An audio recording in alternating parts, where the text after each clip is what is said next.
Hello everyone, this is my teaching memo for Module 2. Happy Monday and happy Valentine's Day, which is tomorrow. Dr. Laura and I had our granddaughter over all weekend, which put a crimp into my coursework. I had to be the good granddad this weekend. I worked hard to convince her to make Papa Tom cookies. Did not happen. Now I am down in my basement office. As you can tell, I'm in a different place because Kingston had a snow day today. There's hardly anything on the ground. And she's upstairs watching Frozen on Disney Plus.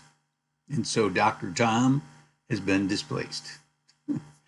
Start with some housekeeping. The assessment literacy, the ALDB is officially closed, and you can no longer comment. I was impressed with the amount of participation and the posting throughout the 2 weeks of Module 1 and 2. In all three sections, as of Sunday afternoon, as of this morning, there were 494 posts for all three sections, an average of 164 per section, which is over 8 per student. So, in my opinion, having the discussion board open for 2 modules makes for much deeper conversations.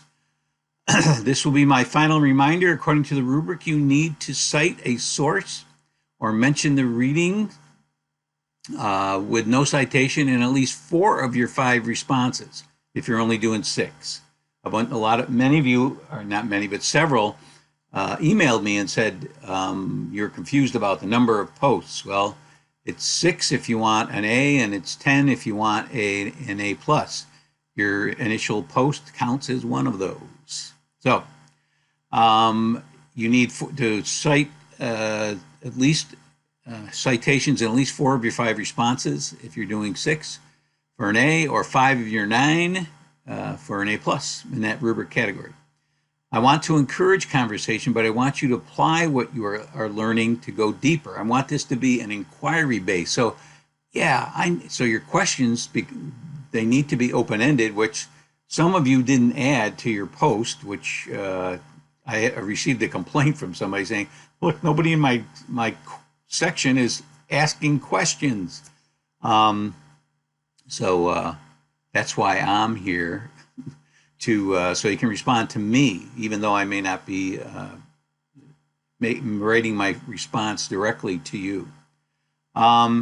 So I want to encourage conversation, but I want you to apply what you're learning, go deeper by sharing new information. Try to avoid I agree posts unless you explain why and support it with evidence. So many of you started off your response post with, wow, that was a great post.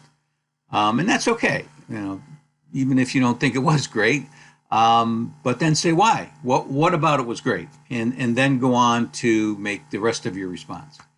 I also would suggest, to maximize your learning in the course, search for my comments, which many of you did, and take a crack at responding. Even though I may not be responding directly to you, I'm always trying to create controversy to get you excited and involved in the conversation.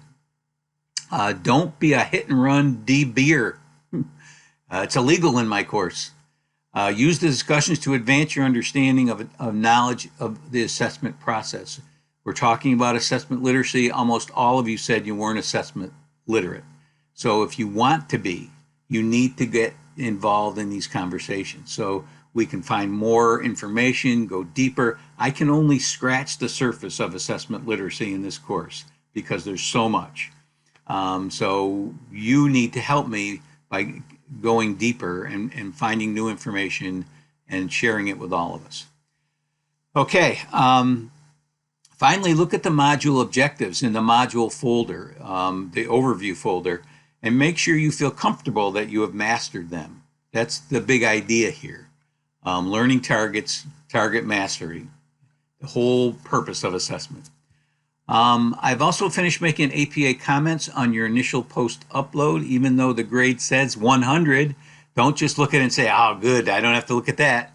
No, everybody got 100. It's a pass-fail upload, it's only worth a small amount of points, but I want you to look at the feedback. Don't look at the 100 and say, hey, I'm good, because many of you aren't good.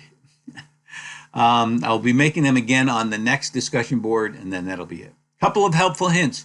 If you want to know how many posts you've made without scrolling, which in my opinion is one of the big pains about Canvas, is you have to scroll all the time. Also, you just type your name, your last name, because most of us use your first name when we're responding to you. Type your last name in the search box at the top, right underneath the discussion board instructions, and all your posts will come up. And you can see how many you made. Or you can type in my name, last name, and see all the posts I made and pick, and then you can cherry pick which ones you want to try to get me going on.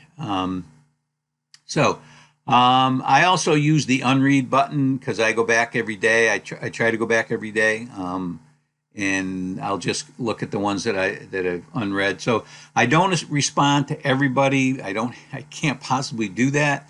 I will respond if I'm in a conversation with somebody. I will make several posts. Many of you addressed me towards the end of the discussion board, and I was not able to interact with you. Another reminder that you should be filling out your vocabulary in your own words, the VIYOW worksheet, as well as the final baseline survey. There are templates there. Use those templates. They're in the course overview, module overview in every module, right at the top, the very first thing you see. Okay. Module 1 and 2 assignments. As I mentioned, the Assessment Literacy DB is now closed. I'll be grading it this week. For your information, each discussion board will increase in weight as the course goes on. So I believe this first one was only worth 2% of your grade. The reason for that, because it's a grading system that counts for your use of feedback. Many of you have never had my course, have never done a two-module discussion board, so you may not be familiar with it. But now, after getting feedback from me, you are, or you will be. So your final discussion board will carry the most weight. So this is a grading practice that does not distort achievement. You will get better as you go along, and therefore your final grade should be an A+. If it isn't, you haven't been reading my feedback. All right. I've made comments on your initial baseline survey, as I've mentioned, an initial discussion board post. Make sure you check that for APA. If you didn't upload it as a Word or PDF file, then I could not make comments on it. If you just cut and pasted it in the text box, I couldn't make comments on it. So you'll have to wait till next time. The first module discussion board was an introductory, and where pretty much anything assessment-wise was fair game. Many of you mentioned such hot topics as teaching to the test, using assessments results to evaluate teachers and promote students, the use of formative assessment, pre-K assessments, and your aversion or support of large-scale standardized testing process, which we will visit in Module 6. So yeah, that's a little foreshadowing for you. Many of you took the time to share some helpful websites, which gets me really excited. Makes me feel like I am the head learner, which I am. Remember, just adding a link at the bottom of your post and asking us to check it out is not what I'm promoting here. Use your link to support your comments. This will pique our curiosity, and there's a much better chance we will read or click on your post or on your link. Plus, it counts for citing information in your response posts. Avoid lengthy academic articles. Your classmates have enough long reading assignments from Dr. Tom. In week 2 of the ALDB, I added a Module 2 discussion question with 2 articles. They are also in your module as assigned readings. One with a real-life scenario entitled Difference of Opinion, and Lavoie 2008 about advocating for your kids without getting in trouble. If Jane were my teacher, she would have liked to receive a counseling letter. It's a good thing to fight for your kids, but there is also a protocol one needs to follow. Undermining your boss is not on that list. I received many good insights from all 3 sections. I reacted to some, but not all. Some of you, not many of you, but a small amount of you agreed with Jane. And the thing is, okay, you can advocate for your kids, you can be passionate about it, but you can't go over your boss's head, you can't go around their back, you can't be insubordinate, because that's going to get you in trouble and no one's going to want to work with you. So, many of you mentioned formative assessment, big idea of this course. I'm sharing an off-cited article here in the transcript portion of this memo. Black and William, which Stiggins, Chippeway and Stiggins mentioned, outlining the power of formative assessment, and also a follow-up to that, Black, Harrison, Lee, Marshall, and William, 2004, in which the authors mentioned 3 issues they found with current practice. 1, the assessment methods that teachers use are not effective in promoting good learning. Grading practices, which we will visit in Module 11, tend to emphasize competition rather than personal improvement or mastery. And 3, assessment feedback, which we will see in Module 4, often has negative impact, particularly on low-achieving students who are led to believe that they lack ability and so are not able to learn. Okay, that's a fixed mindset. We want to promote growth mindsets, that hard work is what produces good results, not innate ability. The most commonly used formative assessment tool, notice I am calling these assessment tools because formative assessment is a process, not one assessment. We often hear teachers make that misconception. I'm using a formative assessment. No, it's a formative assessment tool that's going to inform your instruction, and students, it's going to inform their learning. So I shared a great article by Bob Marzano. You can find that also in the transcript, a link to it in the transcript. And it's also at the bottom of Module 2 in the section labeled Bonus Material to Make You a Better Teacher.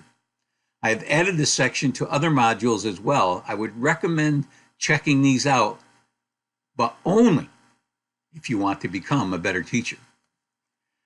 Response to intervention, one of our vocabulary in your own words, was discussed by Cohen and Spencer in their chapter, and who emphasized its importance right in the beginning of their chapter 1. Keep in mind that accommodations, modifications, or alternate assessments, all vocabulary words, are ways we can level the playing field for students with disabilities. So that's it. I should be active in the progress monitoring discussion this week, and we'll be grading your first discussion board. So make sure you look for my feedback. We'll see you next Monday.